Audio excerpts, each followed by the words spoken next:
Kohberger allegedly stalked one of the victims. That's false. You knew that was false. For anybody who had never heard that before, that question is now planted into them, unqualified representation that Mr. Kohberger stalked one of the witnesses, and that's false. We do not have evidence that the defendant had direct contact with 1122 or with residents of 1122, but we can put his phone in that area. There are many residences in that area. It's a dense population of mostly college-related occupants. Everything stated in this video is my opinion and my opinion only. And just like everything else in these cases we discuss here on this channel, everything is alleged.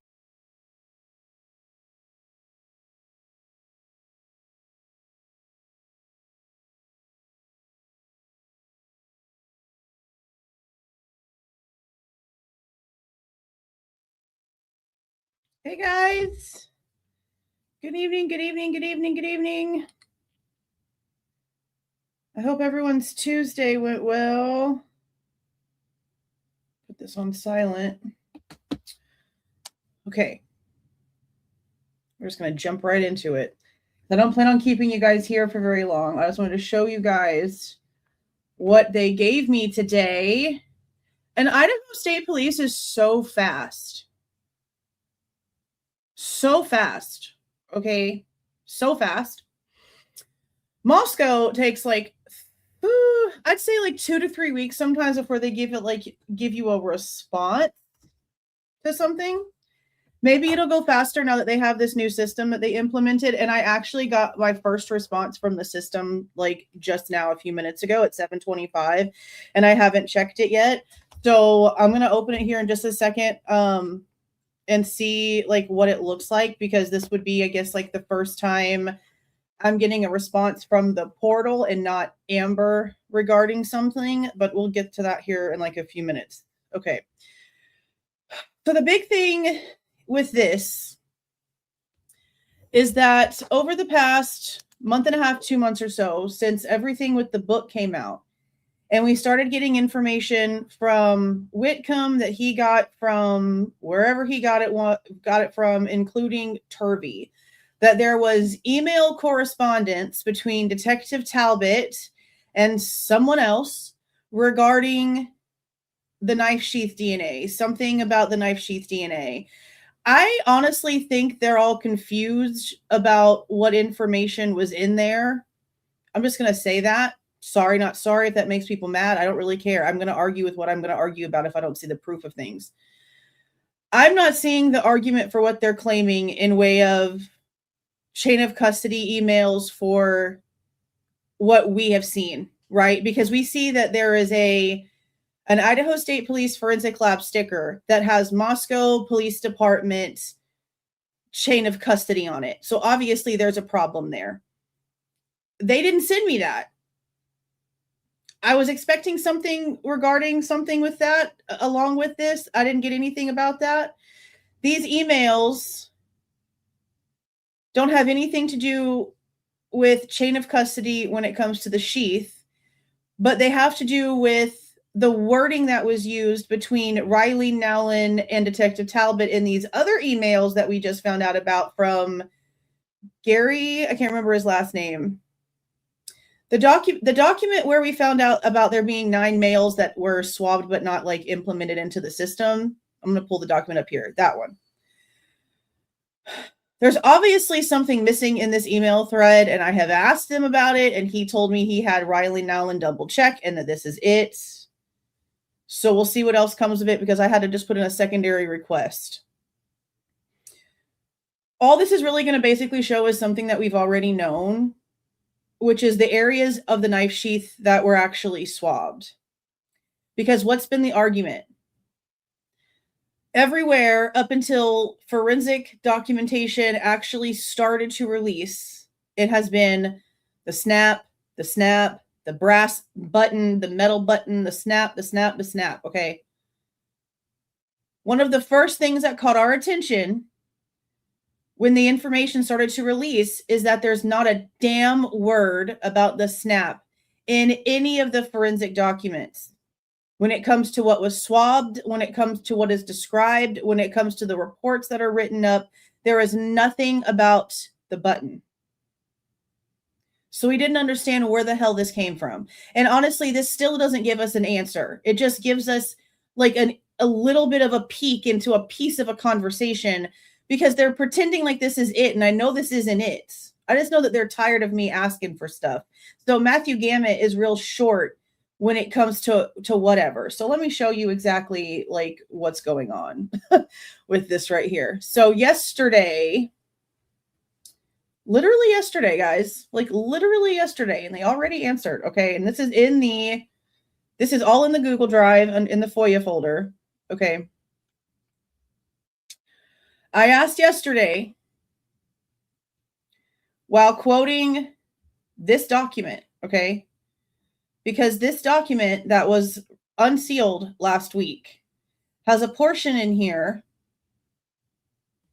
where it says the only description on the swabbing of the front strap was for the biology notes stating used one swab to swab front strap equal item 1.1 V light gray transfer to swab consumptive. Both the latent print lab notes for Tina Walthall and the biology lab notes for Stephanie Wiltz did not have the detail right here of Riley Nallen's December 12th through 13th, 2022 emails to Detective Talbot on how the knife sheath was examined and swabbed to preserve potential latent print evidence on the top of the snap cap. Now, that's the only portion when it came to the cap, the little button, that we were understanding was ever dealt with, was them trying to get prints off of it. That they purposely did not do anything with that portion because they were trying to test it for prints. So for them to claim that this is where the DNA that's supposed to be Kohberger's came from this whole time in court, even Ann Taylor getting as specific and detailed as talking about it being like the very inside of the button. I don't understand how that ended up happening. So I took that piece from that and I asked for all information relating to this issue, including any communication in any form or media, any reports created for this issue, and any other related information, including but not limited to the contact of one of the forensic scientists that was handled by Rylan, and any information that came from that contact and the resolution to the issue. I have attached the expert's opinion. This statement is on page 3, number 2. I always give them everything they need. This is the email thread.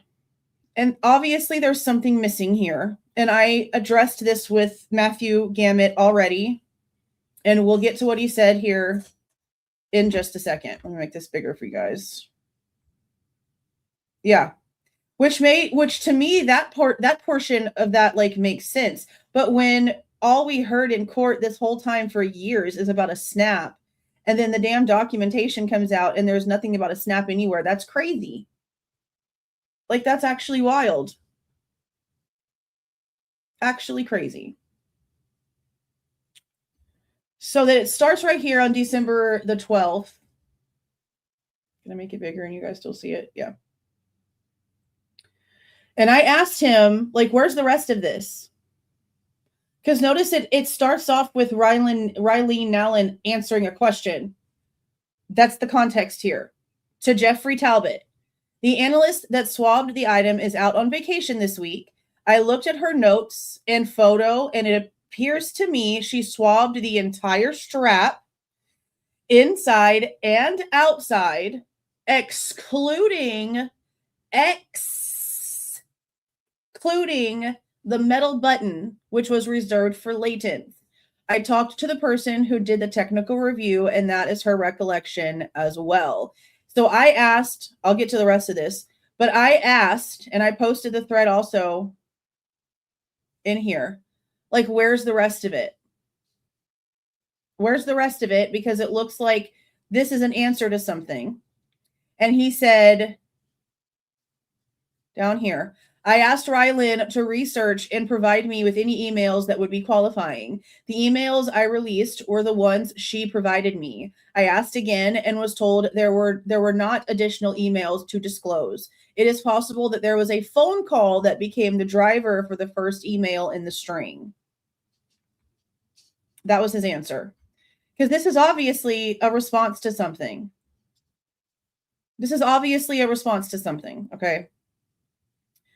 So then in response to this, Jeffrey Talbot says to Nowlin, so would anything be left on the buttons themselves, or was anything potentially there gone due to the other processing?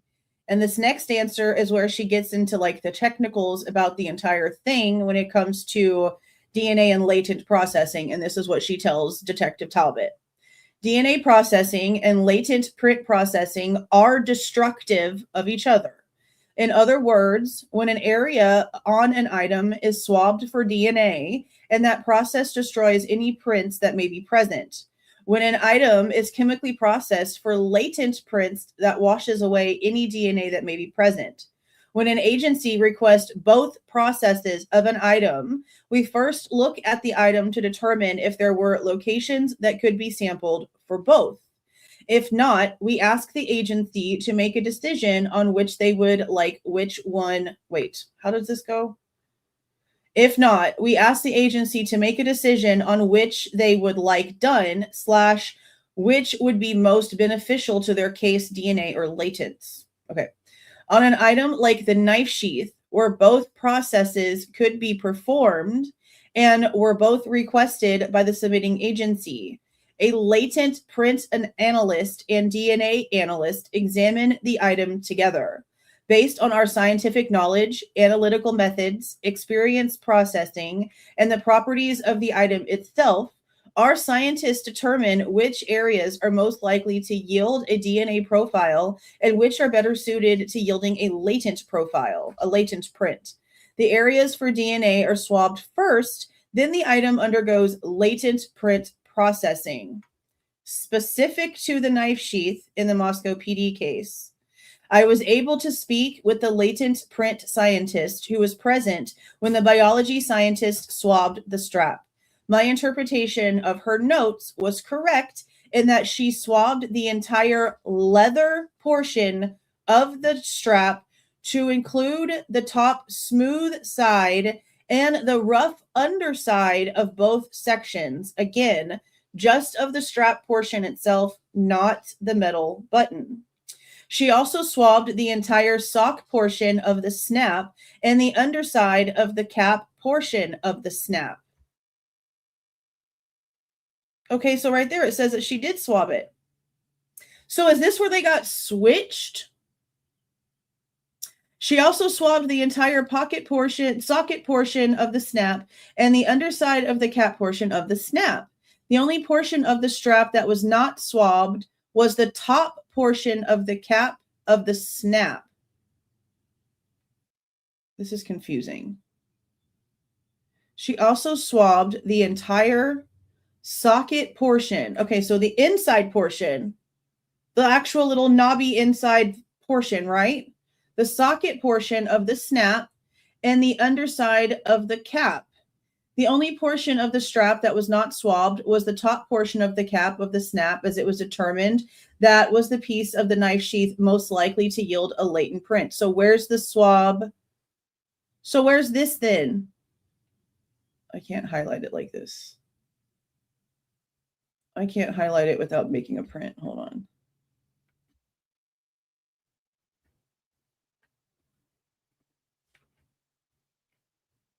Where is this?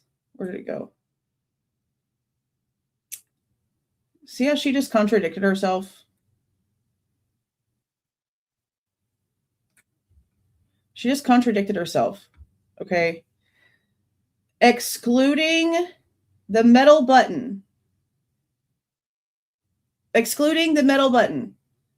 Then she goes up here and she says, she also swabbed the entire socket portion of the snap and the underside of the cap portion of the snap. So which is it?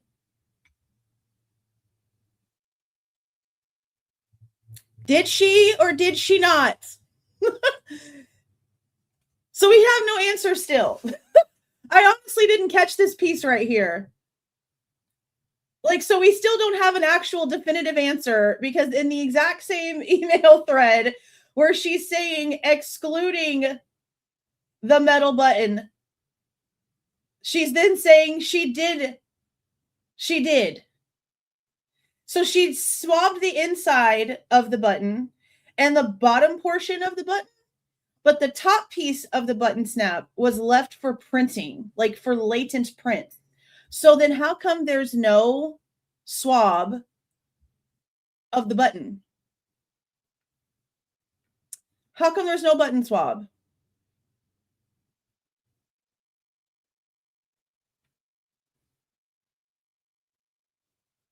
Hold on, I'm trying to pull up the right folder.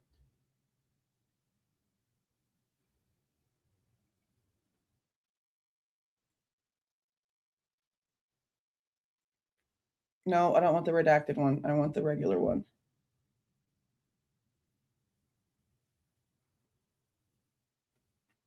So where is this then? And how come she's claiming two different things? So see, they're going to have to still. She's still going to have to clarify. But see, they can't, because after they do anything with the print processing, it's useless. They can't do anything more. Yeah, and they didn't find any.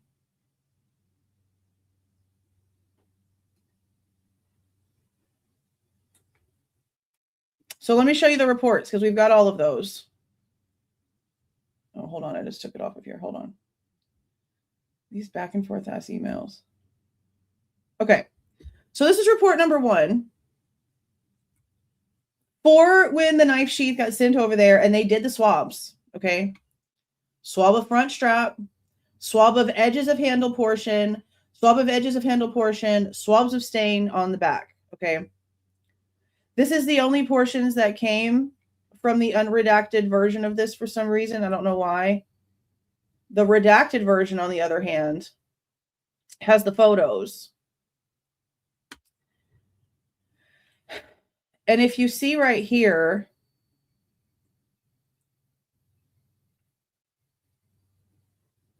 wait, can I make this?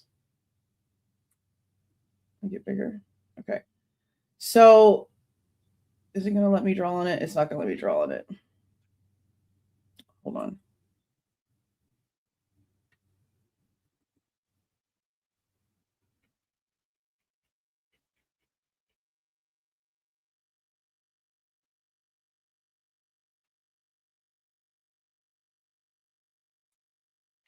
You'll see that? Okay. So you see how these lines, they go like this, all around like this. And then there's these dots.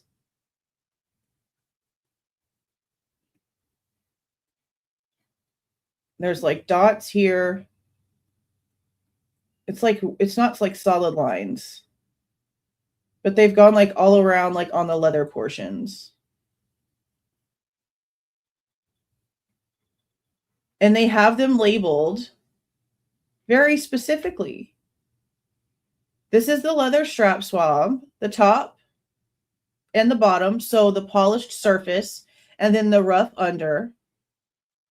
Then they have the edges, this hot pink right here, where they swabbed just the edges of this entire portion.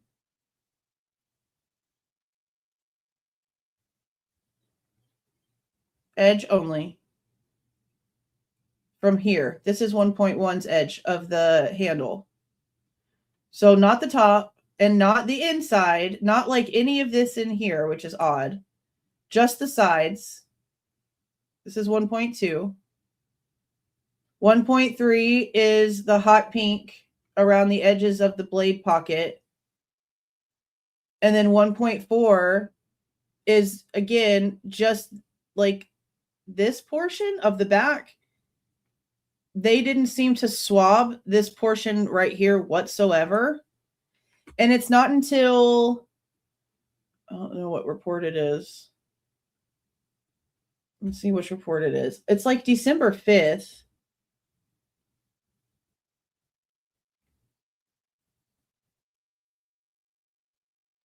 See, here is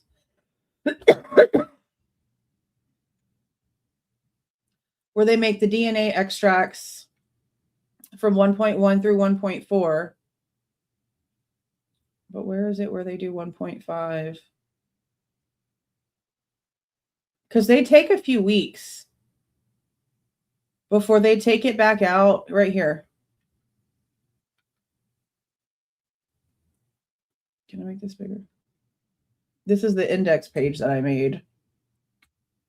But right here on report number 9 on 12/5 is when they finally went in and they did the back portion of it. So where's report 9? Right here.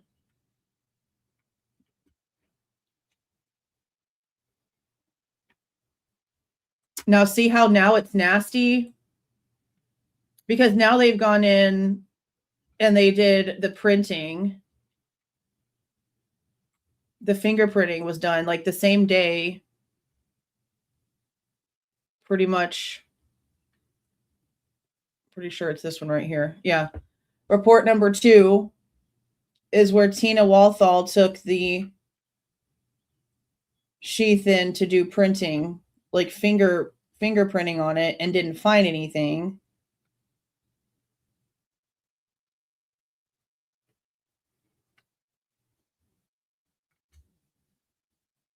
It doesn't even say like where she swabbed or like where she looked.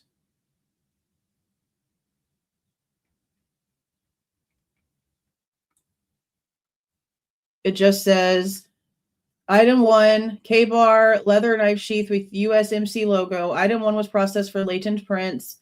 Item 1, no latent prints were observed or developed. Item 1 will be returned to the submitting agency.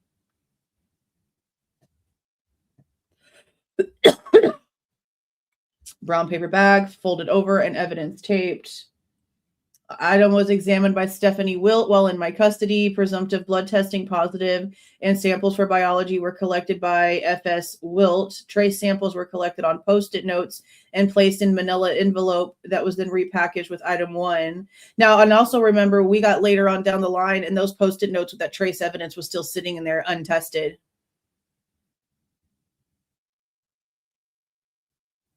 I need to see where the rest of that stuff went. And then that's it.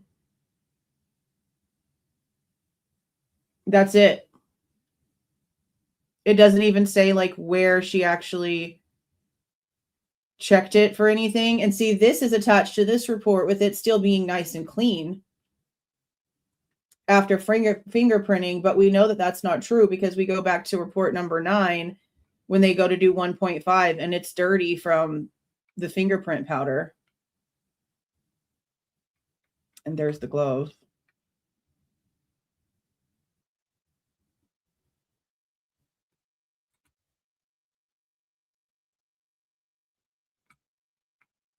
It appears to me she swabbed the entire strap inside and outside, excluding the metal button.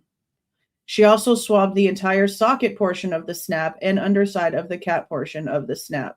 The only portion of the strap that was not swabbed was the top portion of the cap of the snap, as it was determined that it was the piece of the knife sheath most likely to yield latent prints. So then where is this? See, this is where I think there had to have been some sort of mix-up then. Because if she is claiming this person swabbed the entire socket portion of the snap and the underside of the cap portion of the snap when it came to DNA processing, where is that when it comes to the report? See, that's all we need is for it to actually be in the reports.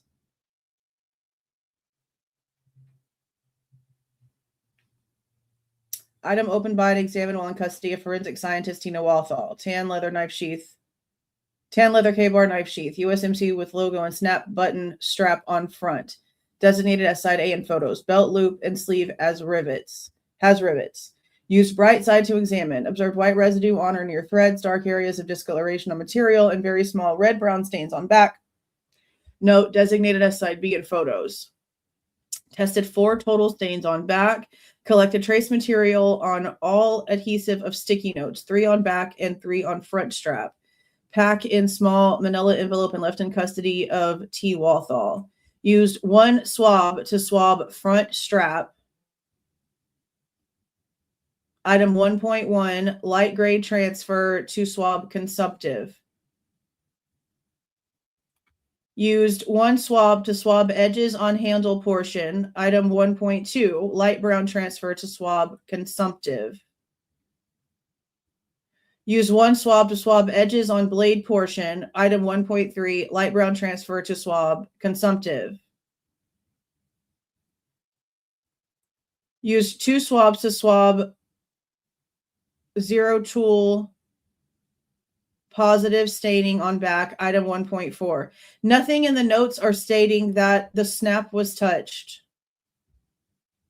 So then where is she getting that information from?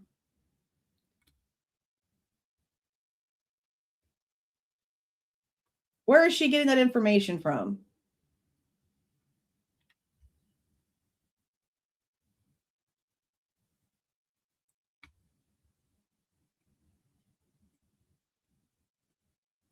Because, like, I don't understand where she's getting it from if it's not in the report. How is she saying she also swabbed the entire socket portion of the snap and the underside of the cap portion of the snap? Where is that in the reports? Now, when it says right here, I looked at her notes and photo. I went back in and I asked him. Let me see. I'll go back on this side. I asked him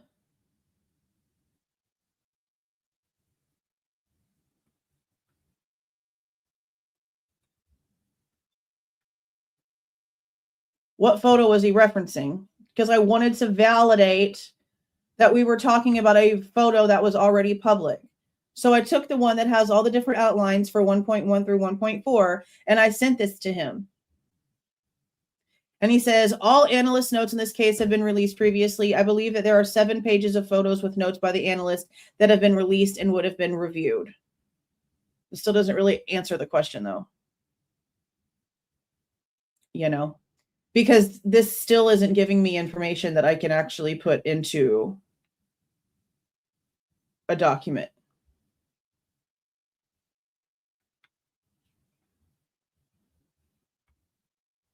The only thing that there is for item 108.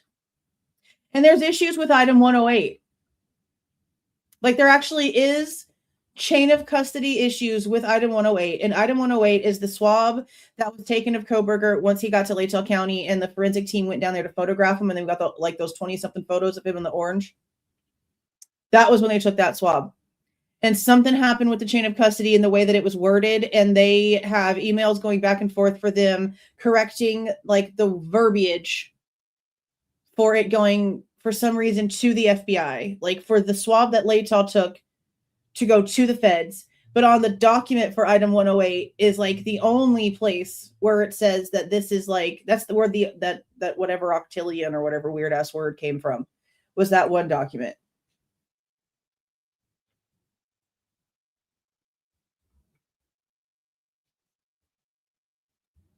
So I don't see where she's getting. She also swabbed the entire socket portion of the snap and the underside of the cap portion of the snap, if that's not in any of the reports. So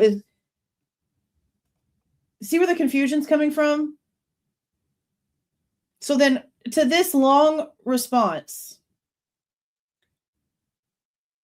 Detective Talbot then states, okay, thank you. That's what I thought. I think we're ready for the sheath to be sent back to MPD. Our District 2 Evidence Tech, Carol, is headed to campus for a class for the next 2 days. She's bringing down the chain of custody label and can bring back any items for MPD on Friday. This is 6 days before MPD was given the FBI's like phone call. The FBI called MPD and gave them Kohberger's name. But this really didn't still answer anything. So then I asked him,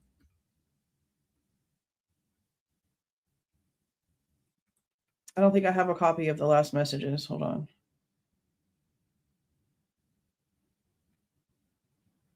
I then asked him when he said about how a phone call could have been like the driver that started the email thread. And I was like, okay, I appreciate you double checking. I then asked, would Jeff Talbot also need to be asked to provide information regarding this conversation, being he is the other party or would the request need to go into a different way to have him inquired due to him being on the police side and not the lab? So then he was like, well, this is closed to forensics, so you're going to have to resubmit it. So I did. I resubmitted the exact same wording over again, but this time I put like a warning on it and I was like, do not send this to forensics. They've already answered their portion of this, and now I need the police side to answer their question. So I just sent this, like, again, the exact same wording, because it's already worded the way that it needs to be worded. I'm not going to change it up. I'm not going to change it all up. But I just said, please do not send this to forensics. This is a request for the police side. The forensic lab has already responded to their portion of this request, and then I pasted it in.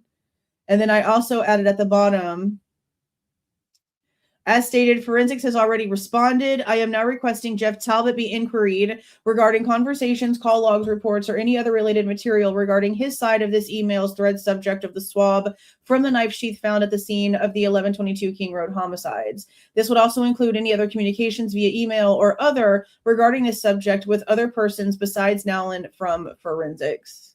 So we're going to see what they do. But this, just like, to me, is even more confusing. Because I don't understand how she can say, no, she didn't swab the metal button at all, to, oh, no, she did totally swab the metal button. Well, which one is it? Which one the frick is it? I don't appreciate all the back and forth.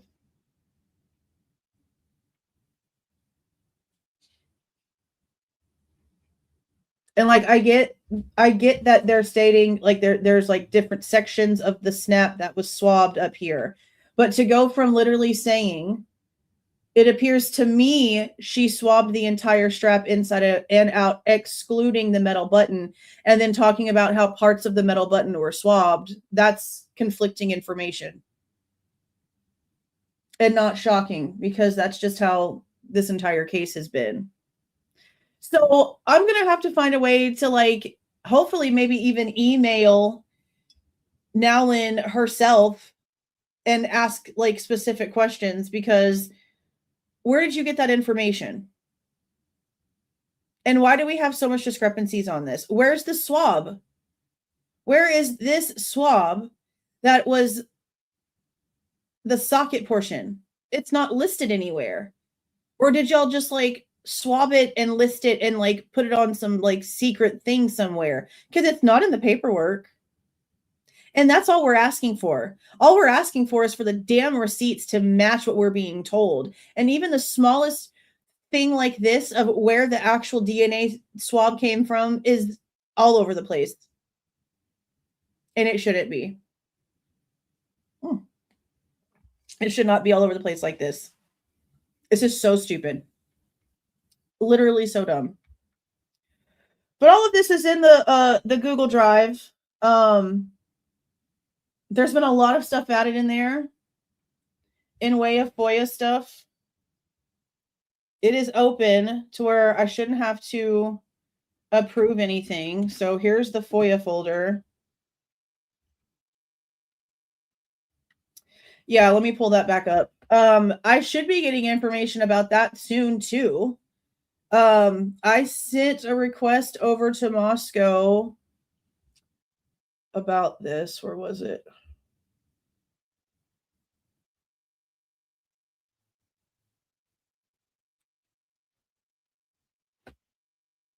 Was it this one?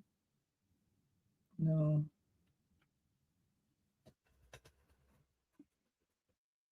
Hold on, let me find it. Because I just paid, like, this is the one where I just paid like a little $14 deposit like 2 days ago or some shit. Right here. So I don't know why. Let me see if I have these in here already, because I don't want to open them from my email. Hold on. Are they in here already?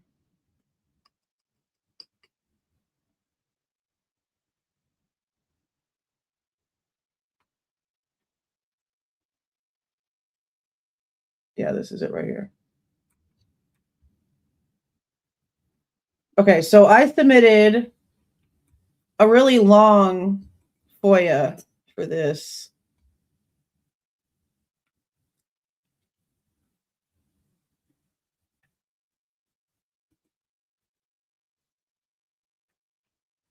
hold on, this thing is tripping. There's like double things on the top of the bar and it's driving me crazy. Hold on.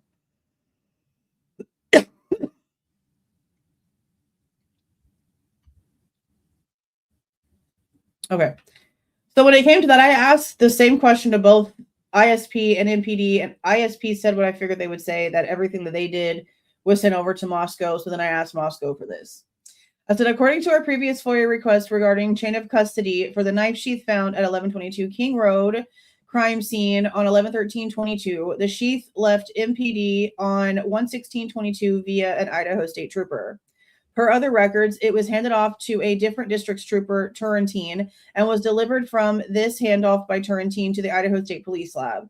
It was received at the lab by Shannon Arredondo per the that should be Idaho State Police instead of IDPS, but whatever. Per the Idaho State Police Forensic Services evidence submission receipt dated 11/16/22. After being received, the original agency number 22M1810 was changed to Lab Item 1 with sub-items for each swab taken of the sheath labeled as follows.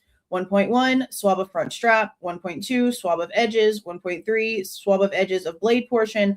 1.4, swabs of stains on back of knife sheath. Later on 12/5/22, 1.5 would be added, swabs of inside surface of blade portion. But something happened in between this. After reviewing additional ISPFS records, it has come to our attention that the item 1.1, swab of front strap of knife sheath, was marked as a resubmission on 11/18/22 for an evidence submission receipt showing as delivered by Tim Smaldridge. In the public filing from ISP, this would be page 16 of 2,356 from the forensic reports posted on 10/31/25.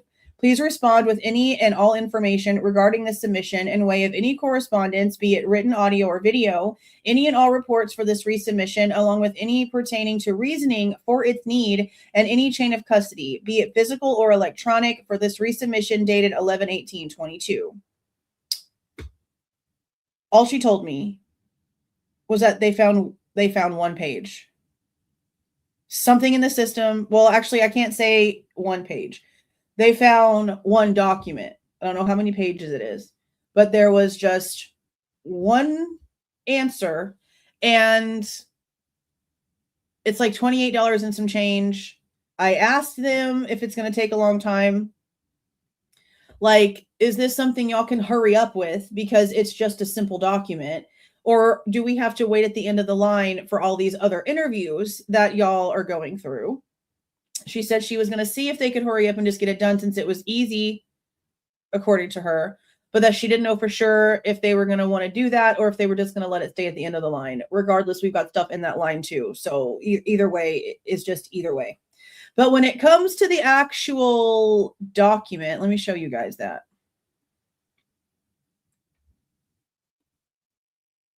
So this would be under Idaho State Police, forensics only, or forensic reports, 4383. And this was on 12/5. Which report was this? Let me look here. Hold on. I think it's literally like, actually it's not 12/5. It's 11/18. So it should be like the very next report. But it's not report. It's the evidence receipts. Hold on. Okay. Right here. The evidence submission receipts. Okay. So this is the one for 11/16 when the knife sheath gets there. See it? Just the knife sheath. Okay. On 11/18/22, we have Smaldridge initiating stuff being sent over there by an agency courier. And what you see here is item 1.1, agency exhibit number 22M1810, swab of front strap. And what it shows here is resubmission. And it is the only document. I mean, it is the only piece of evidence out of all of these evidence receipts that you can go down that has resubmission marked off next to it. It's the absolute only one. So that's the information that I want. Why was it resubmitted? What was the reason for it being resubmitted? Why is it listed on here as a resubmission? This is the DNA swab.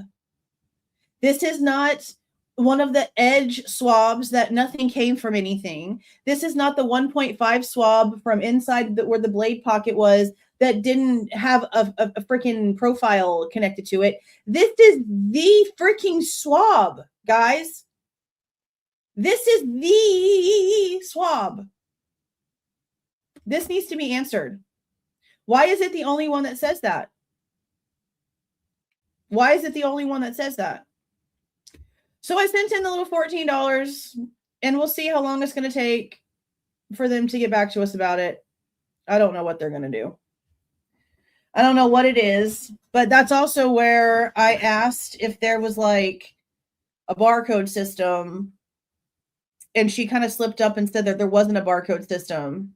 And I didn't get it ready. I have to edit it because I left it recording as like I'm giving her my credit card number and stuff to pay for it and all that other shit. So I have to go in and like take that portion out, but I'll play it. I'll either like, I'll post like a little snippet or something tomorrow. I ask her and then I'm like scrambling to turn on the microphone, to turn on the camera so I could get her to say it again, because Dollinger is saying that there is no problem, that everything's done with the barcode system and it's all electronic. And she's like, not that I know of, there's no barcode system. And I mean, like, I know that she's in the FOIA department and she's not in the evidence department, but she touches this stuff all day.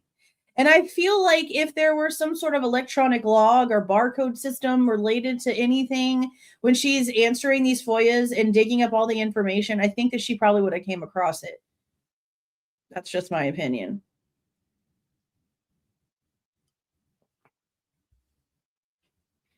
But I want to know, like, where is it? So I guess that's like the next FOIA that I'm going to send in, because now I have emails from their forensic scientist claiming that there was swabs taken of the snap right here. But then there's nothing about the snap being in the damn reports. So then I'm going to ask the question. I mean, what are they going to do? Just like not answer me? They're going to have to do something. They can't just leave it completely unanswered.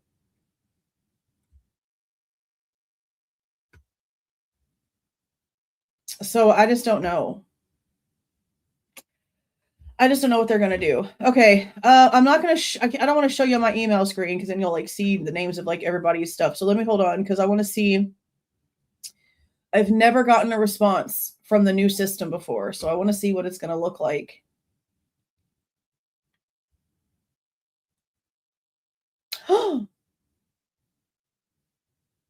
Guys. I think we might actually get a document here soon. I'm going to pay this here in just a second. Okay. So I can't show the screen because it's going to show like my address and stuff off to the side. But I asked for the handwritten report. You know, the handwritten report where it says that there was a knife sheath found on the floor, the little like corner of a page. Okay.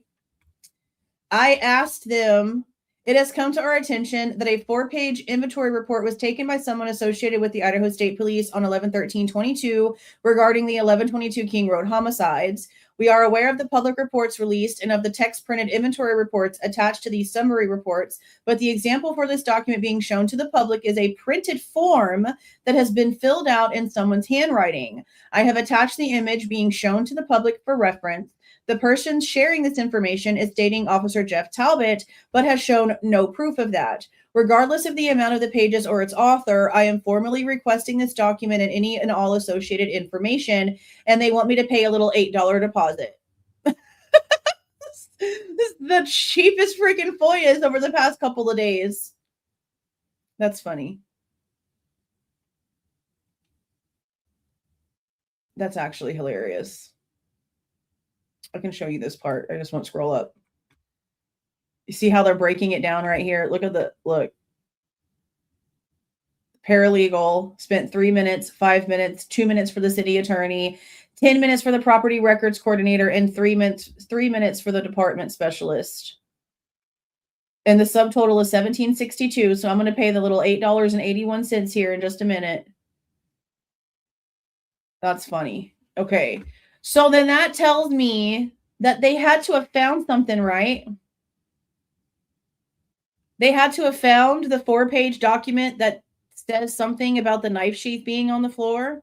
See, that's what all of this is.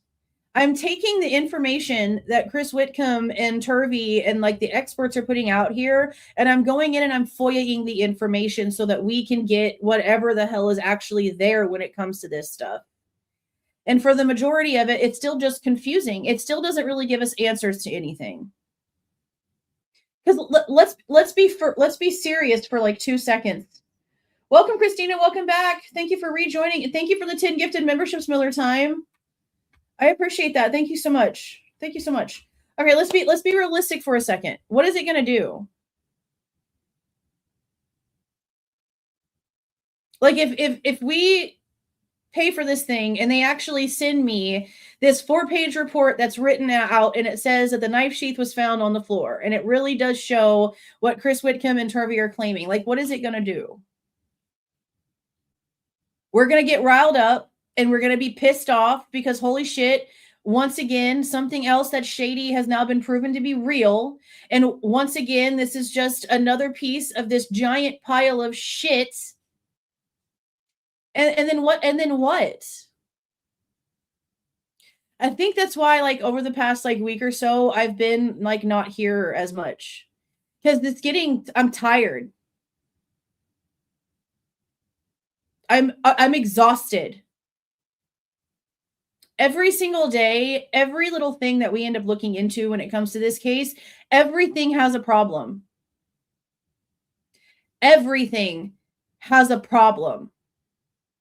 Let me just give you guys another example because there's not really that many of you here compared to normally. So there's not going to be a lot of you that are going to hear this versus how many of you will probably actually watch this video once it actually releases. That dude that was just over on Custody Queens is full of shit. Not the guy from today. There's a guy I know they did a live today. The dude from the book, the Chris Holland guy, he's full of shit. You know how I know he's full of shit? I spent hours today going through every single piece of documentation that we have just to find out that the swab from the blood on the kitchen floor was never actually submitted over to ISP for testing. So how is it Xana's blood on the floor if it was never sent for testing? Go look at all the documentation. Go look at all the evidence receipts. Swab number 1839, item number 40, was never submitted for testing. So how is it Xana's blood on the kitchen floor? I can't take these people for real. I really can't. When we can go in and we can dig ourselves and we can look up things and I'm supposed to believe that you're some sort of high-paid, high-regarded expert, like, are you for real? Are you so for real right now? So I've also sent in chain of custody information for item number 1839/item 40 because it's listed 2 ways. It's 22M 1839 item 40 on the inventory report. Blood swab on the kitchen floor. I've sent in the chain of custody information to Moscow because I want to know where the hell it is. I know where it was back in January of 2025. And if you've been keeping up, then you already know where it was on that date. That's in the video. But how is it Xana's blood if it was never sent for testing? So when they're just making shit up, I can't take them serious. And people get mad and they get upset because these people are on our side saying that there's issues. I don't really give a shit.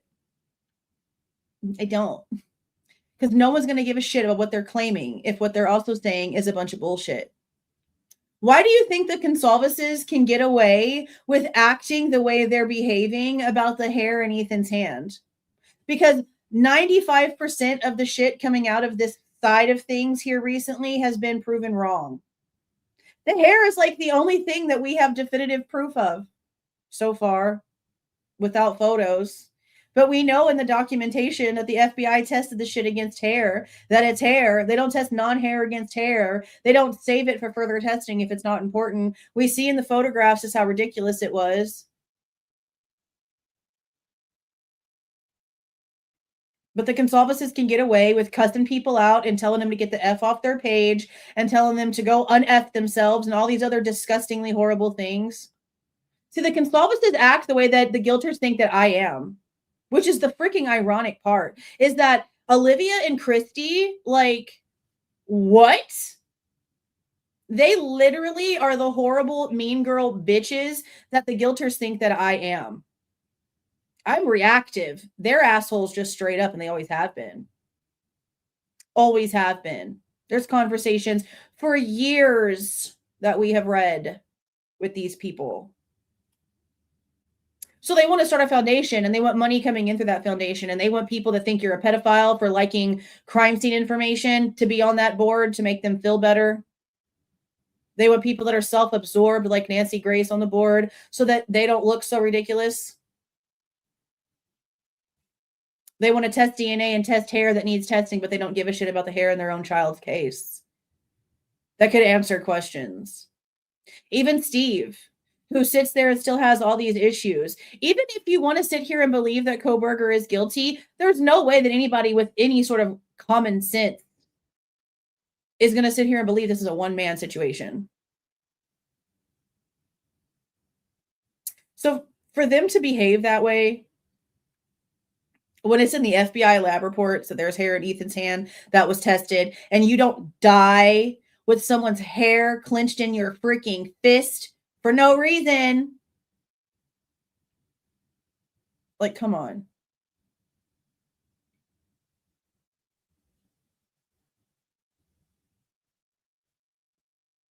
The Goncalveses have been disgusting for a while now, but the past couple of months have really shown a lot. I think they're letting their facade get thinner.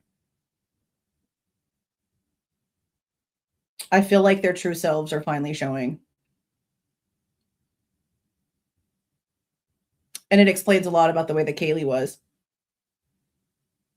Why she felt like she had to do everything on her own. Why she always had to hustle in order to do everything on her own.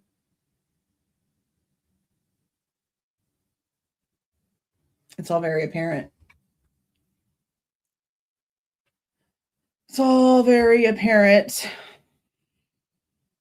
Well, that's true. Miller Time is a guilter who pays a lot of attention to a lot of things, keeps his stance, hasn't broken from it, but pays a lot of attention to the things that come out. And see, that's another thing. I don't understand how they know that there's all these additional male DNAs inside this house. Literally right there. Literally right there. And not just right there, in common areas next to where their daughter's blood also is just unknown shit everywhere. The unknown male B on the handrail is right underneath where there's that diluted blood of Maddie and Kaylee up on the top wall above the first floor steps. Way the frick up there.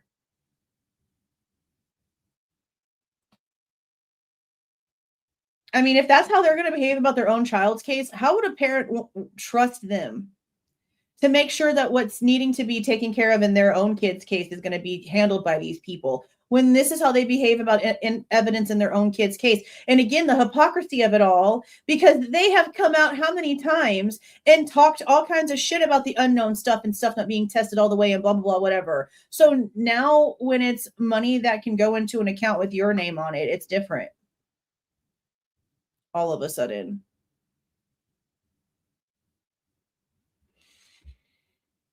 It's so stupid. It's always just so stupid. Thank you for the $9.99, Katie. I appreciate that. Thank you so much. I think it is how the family's always been. I think it is how the family's always been. I mean, it seems like all their kids are just trying to get the hell away from them as fast as possible.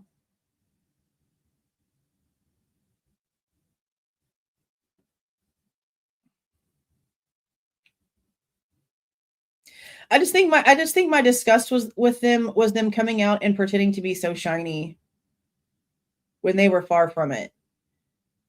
And like none of us are.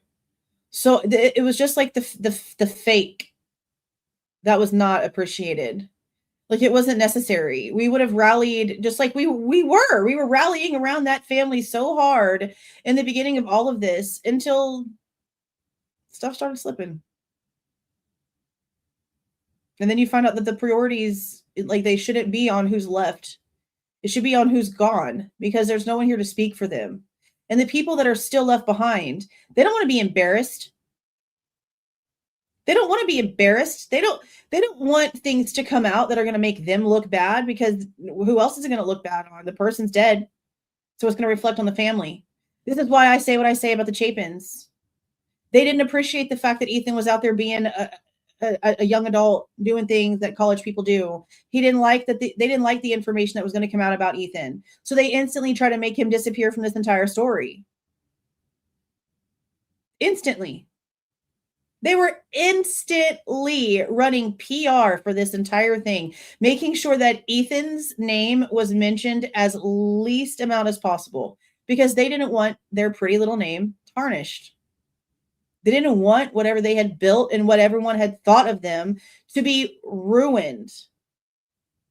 Doesn't say anything about Ethan. That says everything about the way his disgusting parents behave. You don't erase someone from existence just because they might have done something that you didn't really like very much. Who cares?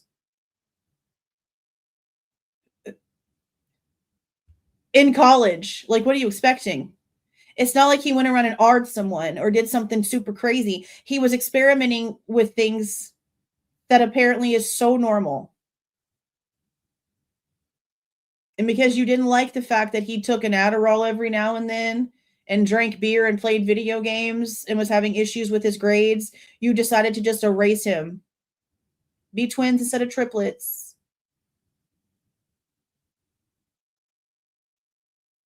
But, there's already been a disconnect there, like, from forever, because they're IVF babies. Stacy made it very, very, very clear. And this isn't how it is with everyone who gets fertility treatments. I worked in fertility for a super long time. I've read the notes. I've seen the tears. I've seen the bruises from the injections. I've seen the amount of money. I get it. I've seen it. Not all of them are connected. Some of them are, just like regular. Some of them are not. Stacy seems to be the one that did not connect the right way, because the way that she introduces them in the Prime series is your classic IVF test tube babies. That's just an odd thing to just pop out there, especially whenever you're trying to erase the fact that one even existed.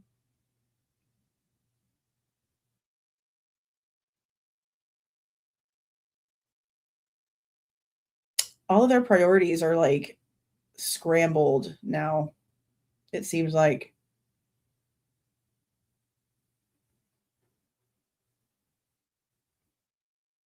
Scrambled. I know that they celebrated Kaylee Jade Day over the weekend. I didn't go over there and see everything that they did. I just know that they decided to do it over the weekend because yesterday was Kaylee's birthday. Nobody really does stuff on Mondays, so I guess it made more sense. I just saw some pictures of them holding like poster boards and like some decorations and stuff. And that's fine. I hope that they keep up that kind of stuff, because normally that kind of stuff doesn't last very long. But let's hope that they continue it so they can remember what they're doing here too, because, super lots of stuff going on constantly. Super lots of stuff going on constantly. Very materialistic. Welcome, Wonderfully Dysfunctional. Welcome, welcome, welcome. I mean, I hope so. I mean, I just don't trust him. Okay. Like, I watched the last video or two that True Crime Design put out on like their business dealings and just like all the different connections to things. And the more that you look at that kind of stuff, the more it just looks like a damn. It just looks also so pathetic. It looks like a skit. It looks like it's written. It looks like someone wrote a script.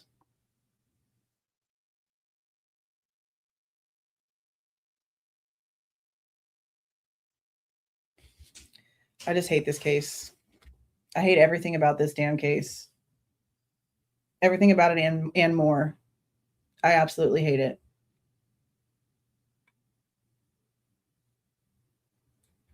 That's probably what it is. I don't trust them. I don't trust them. Like, look how out of it they were at CrimeCon. Look how out of it.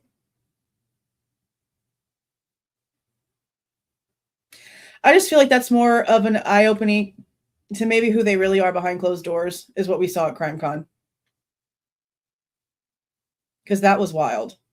And if you go back in and you like go back to messages between, like, let's just say Brett Norton and Steve, in the way of him, like his grammar being all over the place for someone who's supposed to be like so smart in IT, his grammar being everywhere, his misspellings and stuff like that. I'm just really kind of wondering, like, if the majority of these conversations that he's having, he's under the influence of something.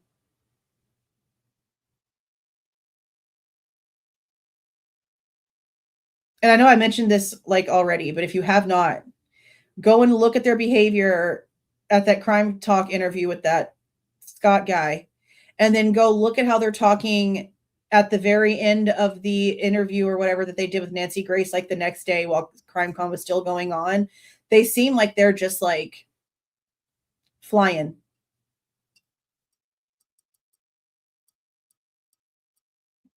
They're just, I don't think they're being careful anymore. I think they feel like they've rang in enough people where they can start letting their true color show. That's what it feels like.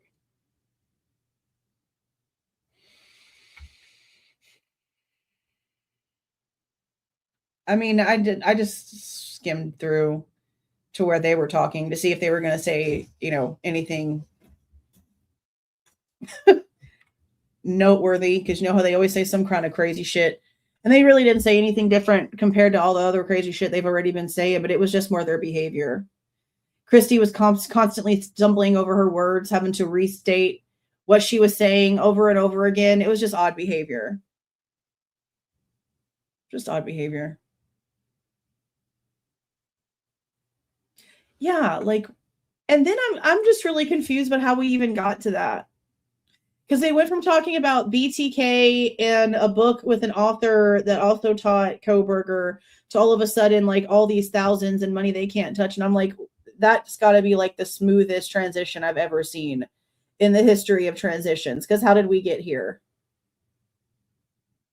Yeah, the whole thing was very strange.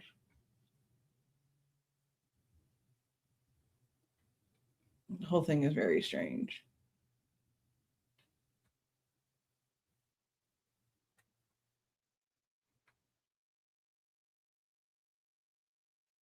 That part, like, that was crazy too. Like, I'm sorry. That was crazy too.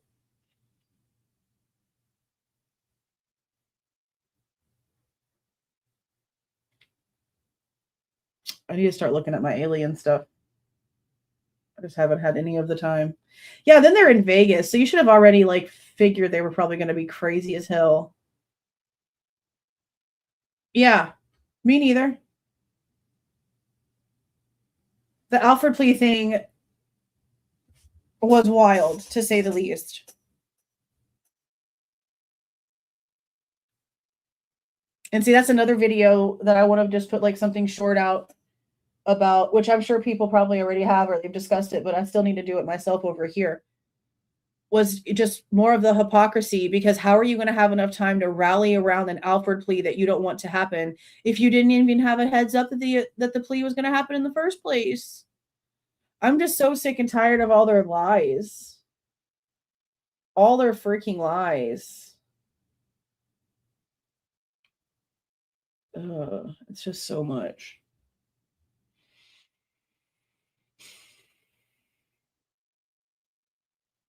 Okay. All right. I'm going to go ahead and get off of here. Like I said, that didn't really clear up much of anything. If anything, it just made more confusion, because she's saying that there wasn't a metal button swabbed, and then she's saying there was a metal button swabbed, but it was just this portion of the metal button. But then we still don't see anything about the swab on the button at all being listed or even discussed in the notes. So I don't know where she's getting that from. So I'm going to end up writing him back and just being like, hey, I know we closed this, but I need some clarity here. Like, did you read this before you sent it to me? Because if you didn't, please see the attached highlighted document.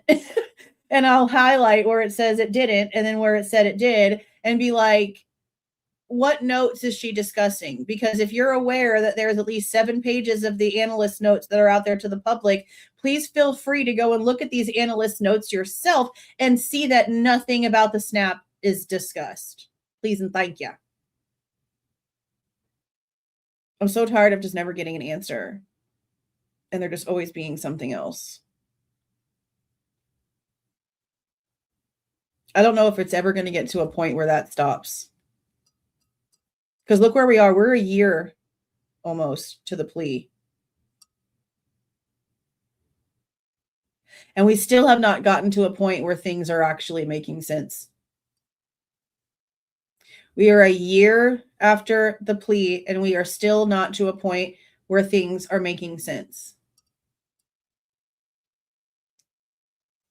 Love it. I just love it. Yeah, did it or did it not?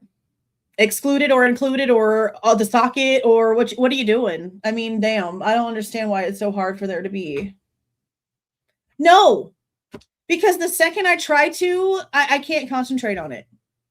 Like I've been meaning to do an update on Anna Kepner. I've been meaning to do an update on the Celeste Rivas Hernandez case with David. There's all kinds of different things that I am interested in and I listen to like in the background. But when it comes to trying to like start digging into something else, look how long it's been since we've done a damn Gypsy Rose live on Sunday, going over the evidence in Gypsy Rose. And y'all know I like talking shit about Gypsy freaking Rose. Okay? That's my trash out right there. I haven't even had time for that.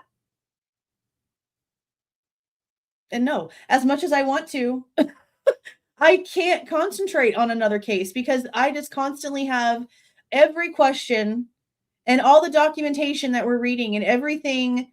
Like right now, as I'm talking about it, it looks like a hurricane.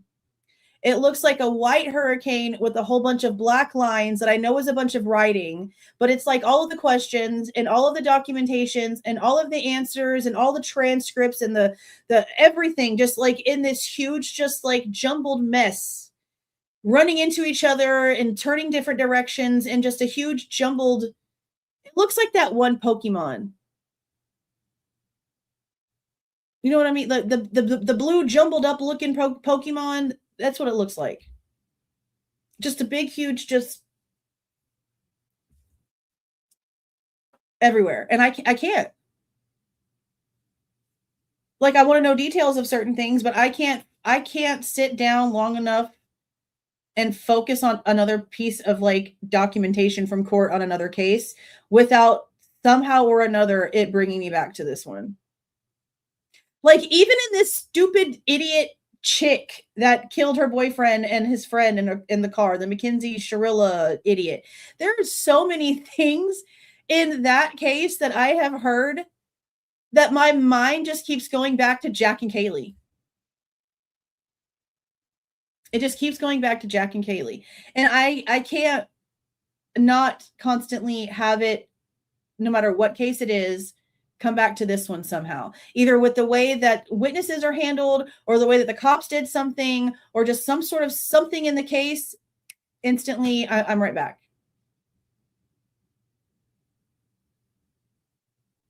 I have an OCD to where it's really difficult, pretty much impossible for me to really start something else when I still feel like there's something incomplete.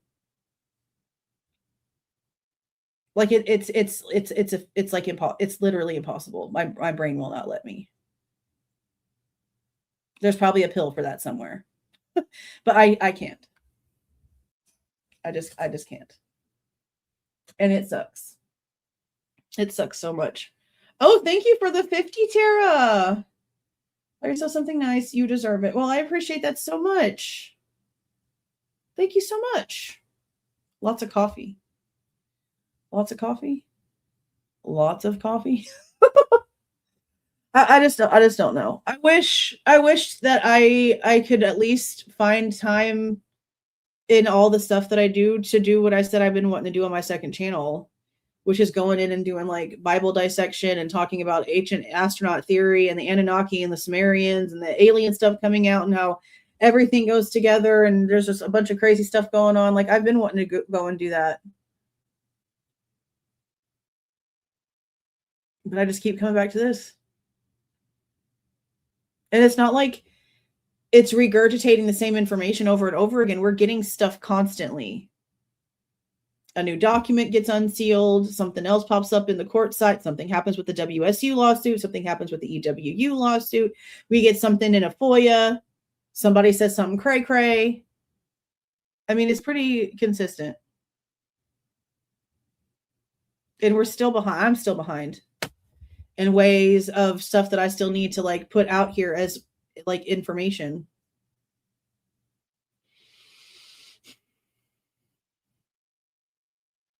I'm just waiting for the day to where things start making sense and there's more questions than answers. I just don't feel like that's going to happen.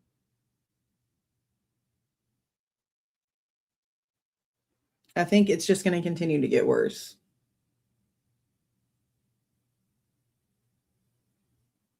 But we'll see.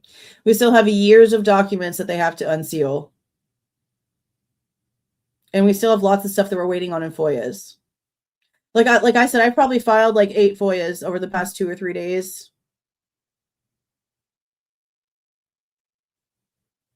Filed a couple last week. We're waiting on stuff still.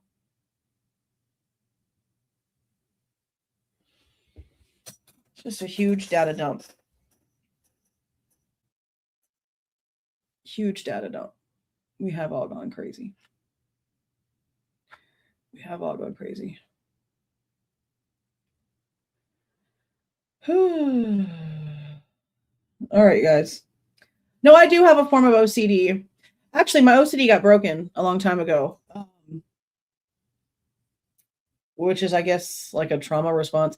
So before Ariel got sick, like 10 years ago, my OCD was really bad, but it was just like certain things. Like my numbers had to be on either increments of 5 or even numbers. It couldn't be on an odd number ever.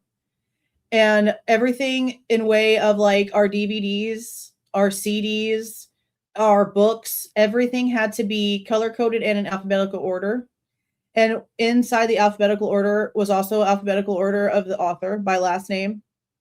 On top of all the kids' toys, like I would spend hours on the floor in their rooms at night when they were asleep and organize their toys by color.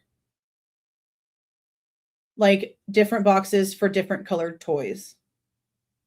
And then also by size. Same thing like when it came to the closets.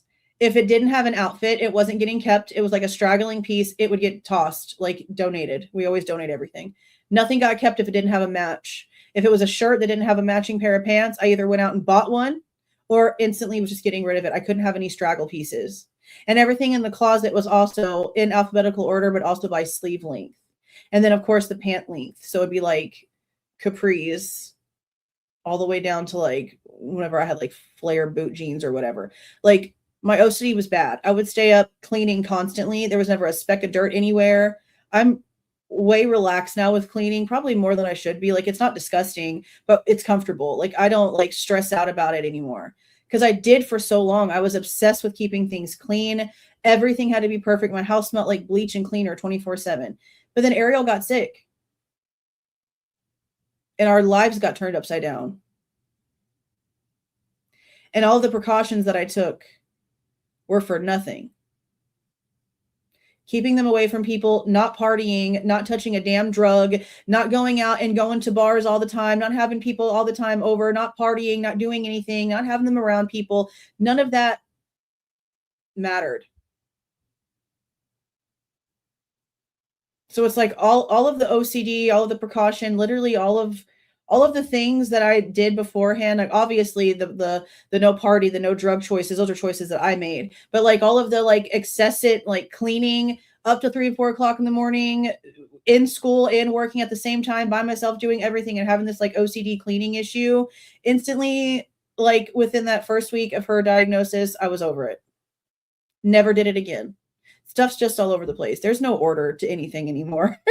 It's decent, it's clean, it's livable, but I am not OCD about color code and length. I still have like the volume thing. The volume thing never went away. Everything has to be an increment of 5.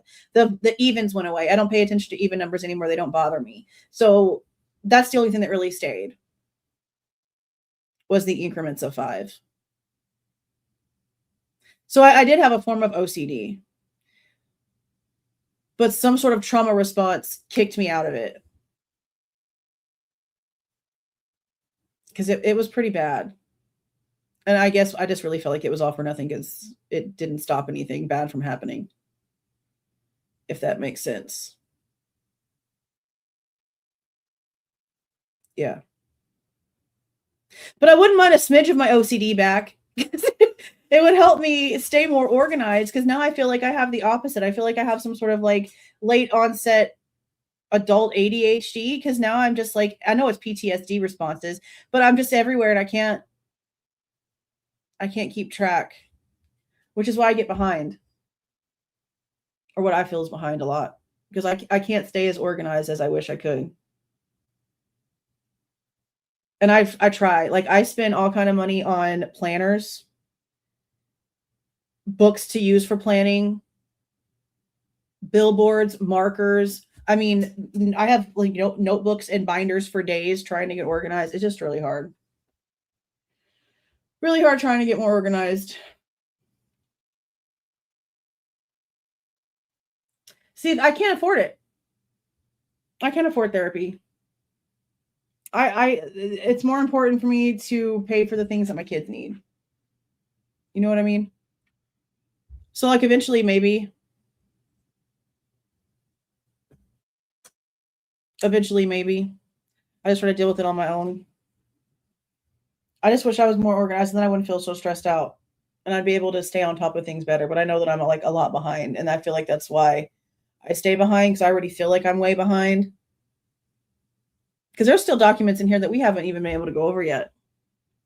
I mean, here on the channel, I'm sure that y'all probably already have, the majority anyway. But yeah, I don't know. We'll get to all the rest of it soon. Maybe once all this stuff slows down a little bit, we'll be able to start actually looking more at the Gypsy Rose stuff again, because she's gone off the rails all over again. She's going to be a headline soon. Like an actual headline. Like the way she was a headline, she's going to be a headline like that soon again. She's cutting up blankets, making threats. There's a rumor that there's a video of her taking a knife and stabbing it into a headboard where kid is like laying in the bed. Messages between the two of them about how he's like tired of her fits and stuff like that. And now he's coming out on lives and discussing it. His sister's coming out and talking about it. He even got his mama on a live talking about it. Ryan Anderson is, he's over there crying. Ryan is out here talking about it. I don't know how that girl was able to just come out here and have a regular life.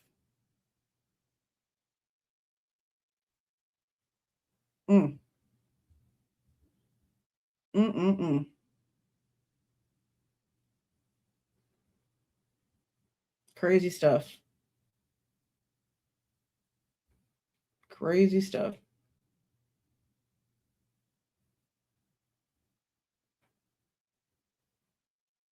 Yeah, I've like looked at forums and stuff. I try to like look things up and try to figure it out a lot myself.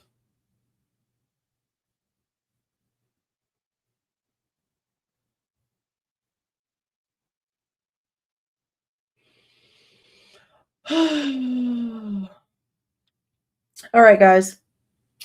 I'm going to go ahead and get off of here. I'm going to go pay this little deposit for this. Maybe we'll get this tomorrow. or like this week or something, because it's only, what's the whole thing? $17 and some change for me asking for that 4-page handwritten inventory report. It doesn't seem like there's very much they need to do. It actually, like, if they're giving me the paralegal time, if they're giving me the property records coordinator, if they're giving me the department specialist, and they're giving me the city attorney time, I don't know how it's like just not the final price. But hopefully we get that and we get some more answers to some stuff this week. We'll just cross our fingers. Cross our fingers. And don't forget, guys, there is all of this FOIA information and all of these reports in the Google Drive. I did go back in and I was able to reset it to it being open. Anyone with a link should be able to go in and view it now. Now, it still tells me that 20 people would like access, and I can't grant the access. It won't let me grant the access. I just know now that it's supposed to be open. So you shouldn't have to wait for me or anything now. So if you are one of those 20 that had previously tried to get access to it, and I haven't been able to grant it because it was at its like max limitation, try to access the Google link again. It should automatically let you get in there. That way you guys can go in and you always can see what we're FOIAing, what we're paying for, the way things are being asked for, the way that they're answering things. All of the forensic reports are in there. We have the unredacted ones, the redacted ones. I'm trying to be as organized in this damn shared drive as possible because there is so much information. It needs a little bit of work too, but I think it's pretty good so far, especially when it comes to all those damn reports. I should have done that a long time ago. That made things a hell of a lot easier going back and looking through stuff. Oh my God. All right. I'm going to go ahead and get off of here. You guys have a super, super great night.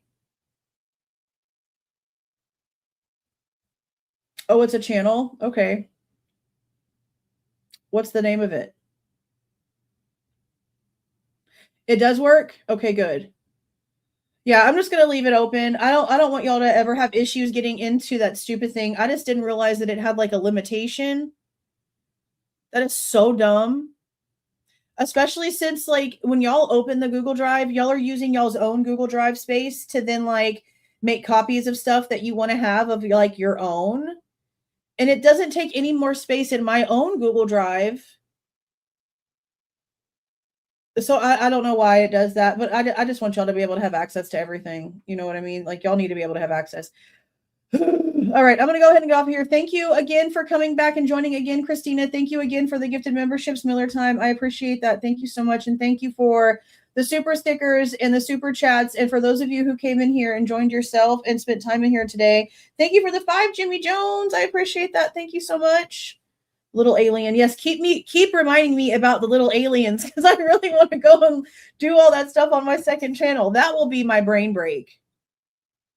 That will be my brain break. Going in and doing the Bible versus the Sumerian tablets and the Book of Enoch stuff. That will be my brain break. Oh my God. Y'all don't even know how much of like I'm into that kind of stuff. Probably, honestly, I think about that because that's real life, right?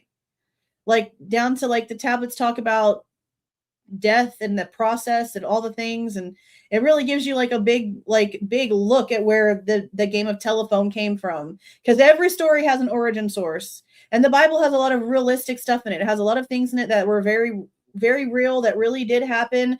Names are just changed, locations are legitimate, but there's so many stories that were told in other civilizations that didn't even know that the other civilizations existed, and the stories are exactly the same. Somehow these stories were passed down for thousands and thousands and thousands and thousands of years. Getting to that origin point has always been so interesting to me. So I will admit that the one thing I think about more than this case has got to be the Book of Enoch, Enki and Enlil, the Anunnaki theory, the ancient alien theory, the Sumerian tablets, all that stuff. That definitely is on my mind 24/7.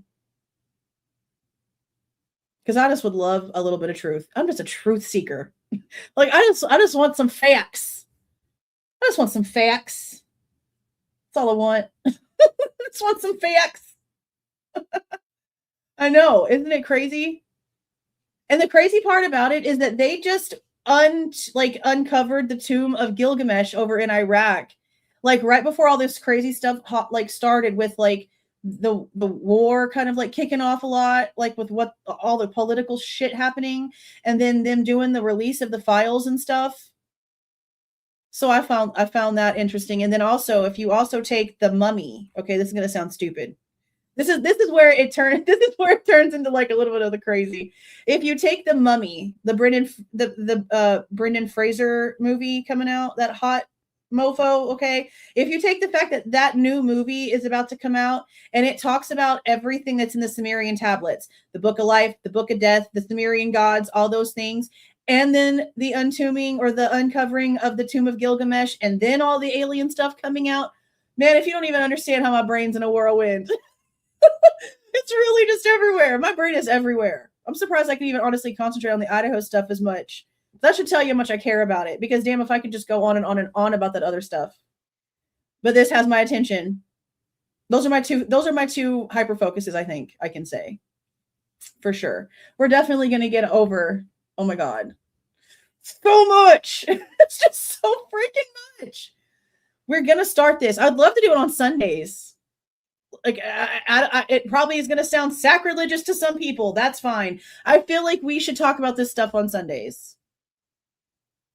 I've been wanting to do that for a couple weeks now. For like a year now. I've been really wanting to. I think that this is just like, this is amping up to where people are starting to pay attention. And I think this is probably where we need to go in. On Sundays. I just need to get my organizational shit down. And then we can. No. Oh, so bad. I want to do it so bad. We're going to get into it. Like we have to. I know so many of you are into it. Y'all see how I get talking about this. This has been a subject on my mind for so long. It's like the one time I've actually ever gotten excited about the topic or subject of a god is looking at the Sumerian tablets and the Anunnaki theory, because most of you guys know I was raised a Jehovah's Witness, and I'm all kinds of screwed up from that. So it took like 20 years. But looking at this was the first time in my entire life I felt some sort of emotion and some sort of pull to really dig further. And so I ran with it, and I've just been doing it for years. I usually like fall asleep listening to some stuff. When I'm cooking, it's usually that I'm listening to. We're going to talk about it. Oh. We're going to talk about it. Let me go ahead and get off of here finally, after saying that I was going to get off of here now for like 30 minutes. Thank you so much for being in here with me, listening to me rant about absolutely nothing over the past like 45 minutes. I appreciate you guys so much. Don't forget that information is in the Google Drive. Yeah, let me go grab it real quick. I've just really not been doing anything at all on it. I have like this little like nothing little TikTok thing. So I just go in and put like little 20-second food videos because they're fast, and then I just go over there and post them on my second channel because I haven't had time to sit down and do anything else with it. And I just want to keep it up, like keep it to where like it knows that I'm not like ignoring it. So here's that. If it'll show up, it's my original name, my Jules of All Trades name, and the kitty cats are at the top. But yeah, I haven't really done anything. It's mainly just like little shorts of food because I like to cook a lot, obviously, and I know how to cook, obviously. Butter and bacon grease, obviously. So it's always just a lot of food. But yeah, we're gonna start talking about all that other stuff. There's always lots of stuff to talk about. You just got to let your brain eventually just relax and let it happen. So that's what we're going to do. That's what we're going to do. I'm going to get off of here now. You guys have a super, super great night. I will see you guys tomorrow about something. We'll go live about something. Some stuff we'll post. We'll definitely see you tomorrow. You guys have a super, super great night. Again, I appreciate you guys being in here with me. See you guys soon.